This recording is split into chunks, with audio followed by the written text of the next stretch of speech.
ההיסטוריה של המחקר המדעי של ההשפעה של פעילות גופנית על המוח ועל קוגניציה מתחילה בשנות ה-50 של המאה הקודמת, והיא מתחילה במחקרים תצפיתיים. ספירדוסו למשל ערך ב-78 מחקר שהוא רפליקציה של מחקר קודם שערך ב-75, ומה שהוא בעצם עשה זה מחקר תצפיתי, והוא מצא שאנשים שהיו פעילים יותר היה להם זמני תגובה, שזה מדד נוירולוגי פשוט יחסית, reaction time, זמני תגובה מהירים יותר מאשר כאלה שלא היו פעילים. נחמד מאוד, הוא אפילו מצא שהזמני תגובה שלהם היו כמו של אנשים צעירים מהם ב-40 שנה שאינם פעילים. לא רע. אבל העניין הוא שאין לנו שום מושג מה בעצם קורה שם. יכול להיות שאנשים שיש להם זמני תגובה מהירים נוטים להיות יותר פעילים. כן? Who knows, מה שנקרא self-selection. זה מחקר תצפיתי, אני מחפש כאן איזשהו קשר של גרימה. ולכן נערכו בתחילת שנות ה-80, התחילו לערוך מחקרים מבוקרים, רנדומליים, randomized control trials, ומה שהם מצאו, אני הבאתי דוגמה למחקר טיפוסי כזה, של דסטמן, לא צריך כאן להתחיל להתעמק בכל הפרטים. בגדול לקחו קבוצה של אנשים, במקרה הזה 43 אנשים בריאים שאינם פעילים בין הגילאים 55 ל-70, כן, יש כל מיני הגדרות למבוגרים, ככל שאני נהיה יותר מבוגר ההגדרה נדחפת למעלה, אבל הם בחרו מ-55 עד 70 והם חילקו אותם לשלוש קבוצות. קבוצה אחת עשתה פעילות גופנית אירובית, זה היה במקרה הזה הליכה וריצה. קבוצה שנייה עשתה מתיחות וחיזוק, קבוצה שלישית לא עשתה שום דבר מיוחד. שתי הקבוצות שכן עשו משהו, עשו את זה במשך 3 פגישות, בנות שעה כל אחת כל שבוע, למשך 4 חודשים. זה היה הפרוטוקול, והעבירו להם בטריה סט שלם של מבחנים נוירו-קוגניטיביים. המבחנים היו מאוד מגוונים, אני לא צריך להתעמק שוב כאן בפרטים, אבל רק תשימו לב שיש כאן חלק מבחנים מאוד פשוטים, או שמודדים מיומנות נוירולוגיות בסיסיות כמו simple reaction time, וחלק מהמבחנים הם מבחנים יותר מורכבים, למשל התאמה של ספרות לאותיות ברצפים, ויכולות קוגניטיביות יותר גבוהות. עשו ממוצע של כל המבחנים האלה, פרה-התערבות ופוסט-התערבות, וזה מה שהם מצאו. עכשיו לפני שאנחנו ככה נופלים מהכיסא, אפשר להירגע. דבר שאנחנו קוראים זהירים של מאמרים, אנחנו רואים כבר מיד, כמובן שעושים לנו כאן איזושהי מניפולציה קלה מבחינת הסקאלה, כי אם תסתכלו על הקבוצה האירובית, אתם ודאי רואים שההפרש בין הפרה לפוסט הוא מ-97 בערך ל-106, זה הפרש של 10%, לא של פי 6 או 7. אבל בואו נסתכל שנייה על ההבדלים בין הקבוצות עצמן. א', הקבוצה שלא עשתה שום דבר, לא היה כזה, לא היה שינוי בעצם בין הפרה לפוסט. הקבוצה שעשתה מתיחות וחיזוק היה שינוי של 4% בערך בתוצאה, והקבוצה שעשתה פעילות אירובית היה שיפור של כ10%, האמת היא לא הולך ברגל. ב4 חודשים כולו. אבל אם אנחנו לצד המחקר הזה ומחקרים אחרים שהביאו תוצאות, הראו תוצאות דומות, היו גם מחקרים יפים, randomized control trials, שלא הראו תוצאות כאלה. הפרה והפוסט גם באירובי לא היה כזה הבדל. מה קורה? חשבו על כל מיני סיבות. א', כמובן האוכלוסייה של המחקר, ההגדרה של מה זה מבוגר, מה היה המצב הבריאותי של המשתתפים, מה היה הכושר הגופני שלהם שאיתו הם הגיעו בכלל למחקר. יכול להיות שיש לנו כל מיני אפקטים כאן, אולי סילינג אפקט ואחרים. מה זה פעילות גופנית? מה זה פעילות גופנית אירובית? זה הליכה? זה ריצה, זה שחייה, זה ריקוד, זה ריקודים סלונים או שזה ריקוד הציפורים? כלומר, מה האינטנסיביות של הפעילות הגופנית שעושים אותה? ומדדים שונים, היו שונים בין המחקרים האלה, ולכן בתחילת שנות ה-2000 התחילו לעשות כמה מטה-אנליזות יפות שיצאו. אני מצאתי 3 כאלה טובות. האמת אם 3 נראו פחות או יותר אותו דבר, אז אני אראה לכם אחת מהן שערכו קולקום וקרמר, פורסמה בשנת 2003. הם לקחו מחקרים מהספרות משנת 66 עד 2001, randomized control trials יפים שעמדו בקריטריונים שלהם, הם מצאו 18 כאלה, ובעצם מה שהם עשו, הם חילקו את כל המבחנים הנוירופסיכולוגיים והקוגניטיביים שערכו בכל המחקרים האלה ל4 קבוצות. קבוצה אחת הייתה קבוצה, שוב מהסגנון של ה-simple reaction time, מהירות ותפקודים נוירולוגיים שנחשבים בסיסיים יותר. קבוצה שנייה הייתה מבדקים שהיה להם אלמנט מרחבי, ויזואלי. קבוצה שלישית הייתה מבדקים שהיו יותר מבדקים מבוקרים. בדרך כלל היה שם אלמנט של איניביציה, כלומר למשל היה צריך להגיב, אבל לא להגיב אם נאמר הופיע נקודה במקום מסוים על המסך באותו מבדק. כלומר היה אלמנט שהיה צריך להפעיל איניביציה, והקבוצה הרביעית היו תפקודים קוגניטיביים גבוהים, תפקודים ניהוליים, תזמון של משימות, תעדוף וכולי, אלה כבר פונקציות קוגניטיביות גבוהות. הנה מה שהם מצאו. כאן אגב אני חושב שכן אפשר להגיד וואו, כי א' הסקאלה היא סקאלה אמיתית, אז זה כבר, וב' מה שבאמת בעצם רואים כאן זה אפקט שהוא גם רחב וגם ספציפי. רחב למה? כי אנחנו רואים אפקט על, קוגניציה זה המון דברים, אנחנו רואים אפקט על כל הקבוצות האלה, על כולם היה אפקט של פעילות גופנית באותה מטה-אנליזה. האפקט הוא ספציפי במובן הזה שאנחנו בפירוש רואים שהאפקט על התפקודים היותר גבוהים היה יותר משמעותי. אוקיי? זה אפקט מדהים, זה שקף מדהים בעיניי ומאמר מדהים, אני ממליץ לראות אותו. פורסמו כאמור עוד 2 מטה-אנליזות בערך באותו זמן, והאחרונה שאני מצאתי זה הריוויו מה-Cochrane Foundation משנת 2008, שמדבר בערך על אותו דבר, הוא אומר, יש עדויות לכך שפעילות גופנית אירובית, שמשפרת סיבולת לב ריאה, מועילה לתפקוד קוגניטיבי, במבוגרים בריאים, עם אפקט על כך וכך וכך, והם מוסיפים, שזה יהיה מאוד מעניין ואינפורמטיבי לדעת, מדוע חלק מהפונקציות הקוגניטיביות משתפר עם הפעילות הגופנית האירובית וחלק לא, או חלק מעט, כמו שראינו, חלק פחות. זה באמת מעניין, אבל כדי להבין את זה אנחנו חייבים להיכנס קצת לרובד של המנגנונים, ואני אגע ב2 מנגנונים עיקריים. המנגנון הראשון, שבעצם מתווך את התוצאות שאנחנו רואים כאן, הוא מנגנון של נוירוגנזה. אוקיי? יצירה של נוירונים חדשים באזורים מסוימים במוח.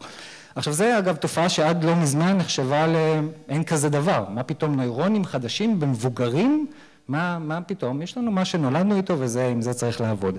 אז מסתבר שיש נוירוגנזה, ואני אדגים לכם את זה על ידי 2.5 מחקרים. המחקר הראשון הוא מחקר שנערך בבני אדם,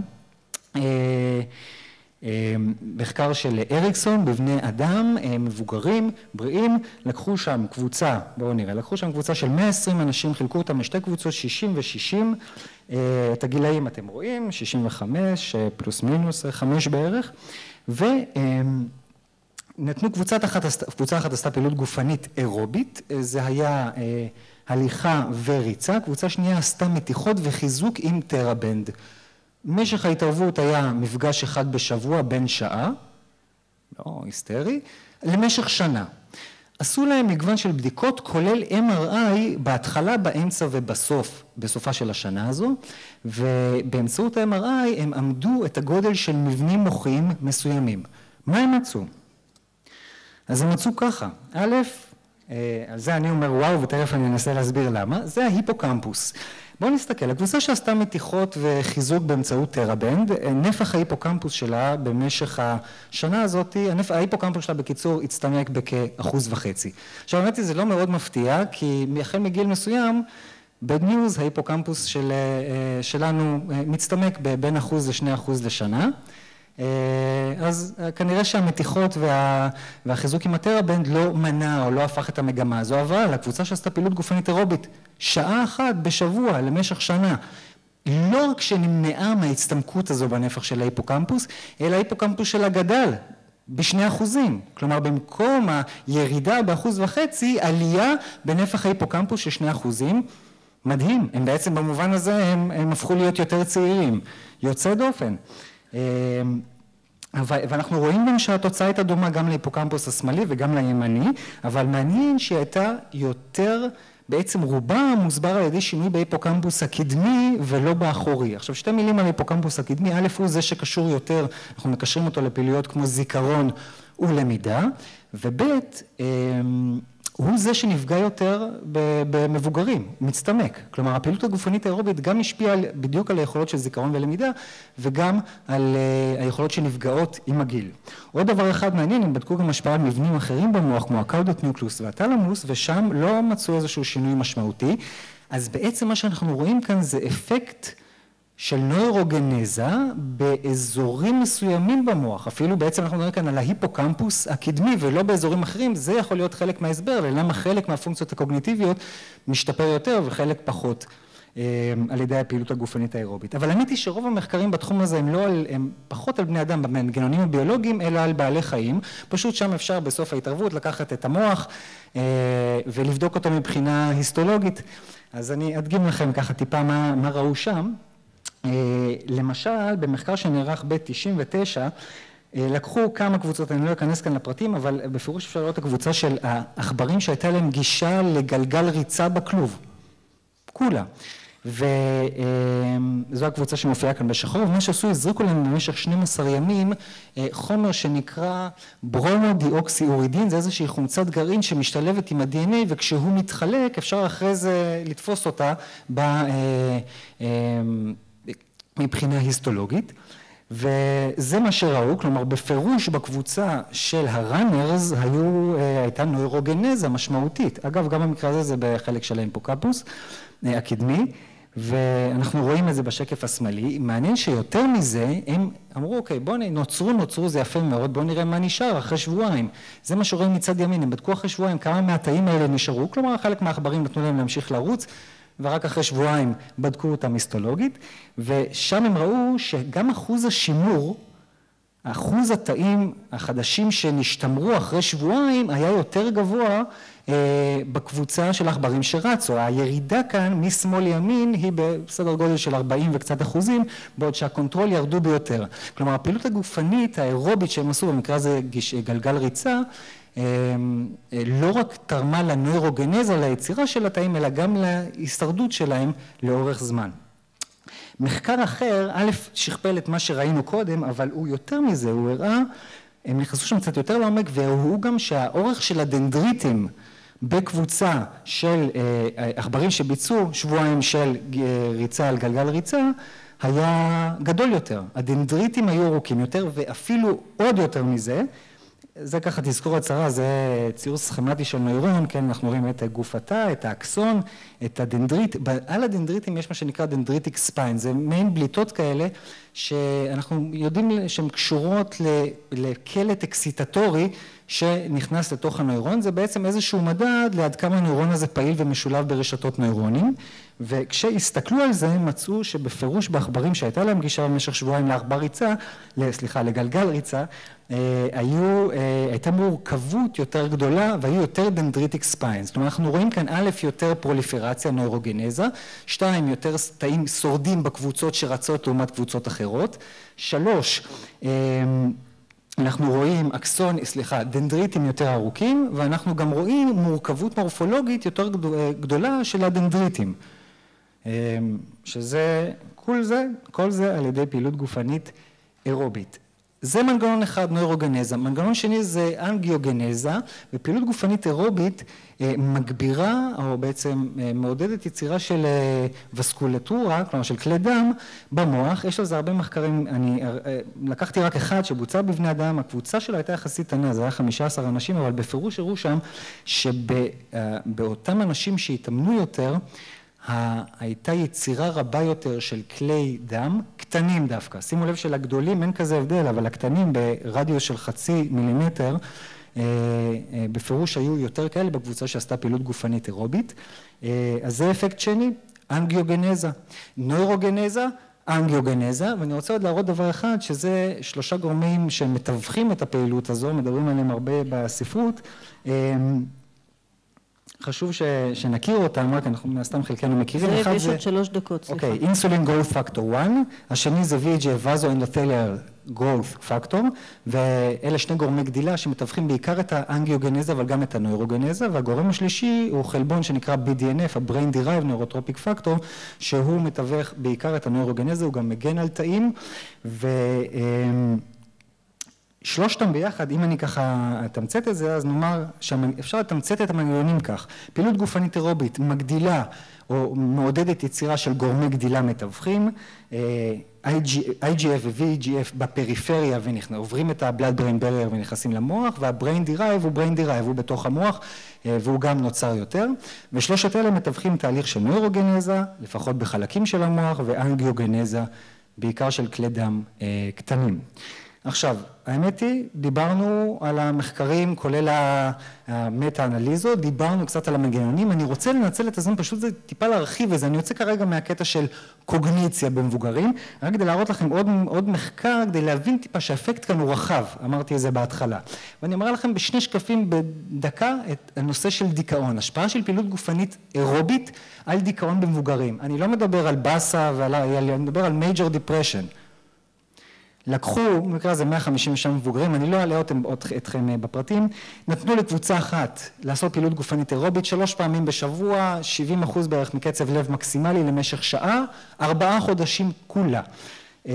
פעילות, קבוצה שנייה, תרופות הכי טובות שאנחנו מכירים לנו לטפל בדיכאון, SSRI, קבוצה שלישית גם וגם. הנה התוצאות, כמו שאתם רואים, פעילות גופנית השיגה תוצאות שהן בעצם כמעט כמו התוצאות של התרופות הכי טובות שאנחנו מכירים היום לטיפול במייג'ור דיפרשן, 4 חודשים 3 פעמים בשבוע. כולה, אבל יותר מזה, הם הלכו ואחרי 6 חודשים עשו מחקר מעקב ורצו לראות מאותם אנשים כאן, שזה הרבה אנשים שבעצם יצאו מהמצב הדפרסיבי, כמה מהם 6 חודשים אחרי זה עדיין נשארו ללא דיכאון, ותראו מה הם מצאו. בקבוצה שעשתה פעילות גופנית, קרוב ל-90% נשארו recovered. בקבוצות שקיבלו את התרופות, ה-SSRI, ובקבוצה שעשתה גם SSRI וגם פעילות גופנית, הרבה פחות. כלומר, אנחנו רואים כאן שפעילות גופנית אירובית השיגה תוצאות, בואו נגיד את זה בעדינות, לפחות טובות כמו של התרופות הכי טובות שיש לנו היום, לטיפול במצב של דיכאון. אז בואו נסכם. סליחה, עוד חצי דקה. פעילות גופנית אירובית משפיעה על המוח בפירוש, ההשפעה היא גם מניעתית וגם טיפולית, למשל דיכאון, פתולוגיה בפירוש, וההשפעה היא על קשת של מצבים, דיברתי על קוגניציה, על דיכאון, יש אגב גם מחקרים על פרקינסון בשלבים התחלתיים וגם חלק ממחקרים על ADHD, מצבים מוחיים אחרים, ובמגוון של גילאים, אני דיברתי כאן יותר על מבוגרים, אבל גם בצעירים, אני חושב שיש לנו כאן כדור חם ביד בתור פרופסיה, יש לנו כאן, לפי דעתי משימה, להפיץ איזה א' בינינו אנשי המקצוע, זה מה שאני מנסה לעשות כאן, גם לאנשי מקצוע רפואה אחרים, שלא מודעים חלקם לממצאים האלה, וכמובן גם לקהל הרחב, אין הרבה, אני יכול להגיד לכם ואני אסגור את המעגל, לפחות בתחום הנוירולוגי, אין הרבה שיטות עם כזה תיקוף מחקרי, שיש לנו ביד במסגרת הפרופסיה שלנו, אז אני חושב שמחובתנו א' להשתמש בהם ולדאוג שהן יהיו זמינות לאותם אנשים שנזקקים להם. תודה רבה.